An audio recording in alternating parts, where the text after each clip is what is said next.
Hey everyone, Kyle once again. Welcome back to the next episode review for Spy Family, episode 20. And once again, another great episode. I mean, this is how what Anya, wants to do for assignment, for go to your parents to bring your kid to basically bring your kid to work day, right? And with Anya, she gets a little more funny faces I've seen, than all of this stuff that has happened in this series. All the faces, like whether the shock face or whatever. Her face is like there's one particular scene where she gets stuck or gets her foot stuck when she's up in the vent. Just that she has that freaking that freaking just over the face. I'm like, Anya's such a great character once again, But anyway, at her school that she has assignments, to go to your whether your parents' job, day, right? So, and at first she wanted to ask Yor, but in her mind, because she knows this is reading Yor's mind, right? She's like thinking all about take your kid to work, to her a real job, like assassinating job, right? So she has a vision of bringing Anya to her assassin job, dressing up right in her assassin clothes and just killing this one guy, right? And I like how it's shows in the filter of this vision is, the blood is showing like a neon purple. Almost like a good visual animation, So it's like how she's killing the person, but also the blood is filtered like a neon purple, and Anya's is watching in this vision. Anya's just watching her kill this person, and and then Yorgo says, "Oh no, if your father asks, it's just tomato juice." And then Anya goes and says, out of that vision, Anya says, "No, I think I'll go and ask Dad to investigate his job." Just like, okay, bring your kid to work. Okay, bring your kid to your assassin job. Yeah. Oh my god. So he brings Anya. So Lloyd goes and brings Anya to the hospital that he works at, right? Well, it is a hospital, but it's just since it's a cover-up job, and it shows that because all the staffers, they know Lloyd, because remember it's the part of this mission is establish trust and make friends and colleagues and stuff, right? And even Anya, she's wearing this little Sherlock Holmes outfit, the classic Sherlock Holmes, the coat and the cabin, and brings her own little magnifying glass. Like I said, Anya is such a great character, And then whenever they're talking, Anya's writing writing down notes, but the thing is she's a child, right? So she writes notes. It's mostly scribbles. You can't understand what she's writing anyway.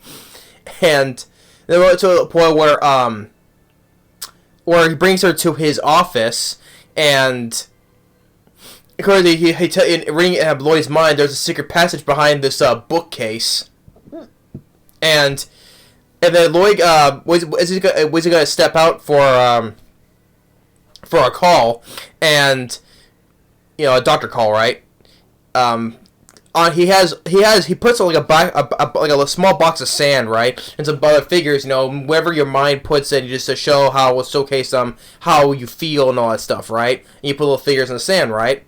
Well, she doesn't do that. She goes and pulls the lever to open the bookcase, and she goes hiding goes up into the vents, and where she sees through the vent where some doctors are having a meeting, and they hear a couple noises coming from Anya up there, which they don't know what's going on, and her foot gets caught, right? She gets that her face is turned all red, and figuring she's gonna get caught. She's like, I don't know how many more of these funny these good funny faces that Anya just do to make me just laugh, I mean, this show is nothing but is pure. This show is nothing but pure comedy gold in its comedy, and we'll get into some of the little drama stuff as well. Then of course the good action as well, but a lot of the comedy it throws in this is pure comedy gold. I would say that, and all the doctors are freaking out. Where's it's that ghost of that It was some type of ghost that was haunting this place, right? And it's just it's that ghost, and then one guy's like, "Oh, we're hearing things, you're just hearing things." And then they hear it again. It's like, oh no, it is the ghost. And then let's just continue with our meeting. So she manages to get out of there just in time before Lloyd comes back, right? And with the whole thing with the toys to put in the sand, right? She goes and dumps the whole thing in, all these things in there, and Lloyd's like, okay, let's see what you got. And then she sees everything mostly has been buried in the sand, and it kind of resembles like a war, you know?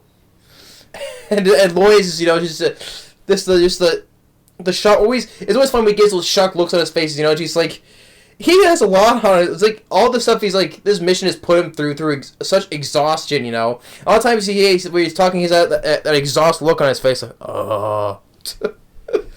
This mission is just taking a real toll on him, you know, especially with Anya, you know, because like I said, she's a child and she doesn't know stuff fully, you know. Just like when you know, in a brief moment he's talking to the handler, and she's like, has a look. I bet you 10-1. He just in the back of his mind, he's like, he cannot wait for this mission to be over. But the thing is, like I said before, he's grown to liken his family so much, you know, with Yor and Anya, you know, which I said about this before though. But and then we also get this small thing with this Decipher code, like with Yor. With Anya, you know, seeing Anya watching her favorite spy show, Bond Man, and she wants to write this Decipher code, and since she can't write, right, it's mostly scribbles. She have since she has better handwriting to make this code up, right, a certain place. So he's given one to like, this is like given one to like to Bond, and then he's given one to like even to Damien as well. And even Frankie, you know, where she calls him curly head, right? But thing is, Frankie, he misinterprets what that he thinks might be this code might be like a secret love letter, you know, from a girl, right? So this poor guy, I feel bad for this guy because he got turned down by a girl beforehand, even though he tried though, but at the same time he failed though, right? And he thinks it's gonna be another. He thinks it's gonna be another chance for him, right? So he didn't get no sleep at all. He was like in his bed, anticipating. And then when he stands out on the bridge, we're supposed to meet, right, holding the dress of knives and carrying flowers, and he's saying that he got stood up again. And I just feel bad for Frankie, you know. I mean, the poor guy, you know, he's just standing there alone, waiting for the supposed girl to show up. Oh my god, I feel bad for Frankie. So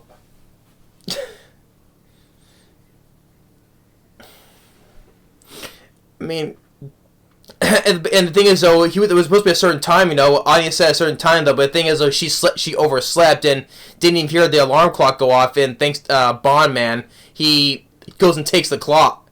Bond the dog. I said Bond Man, but Bond. He took the alarm. He turned off the alarm clock when it was ringing.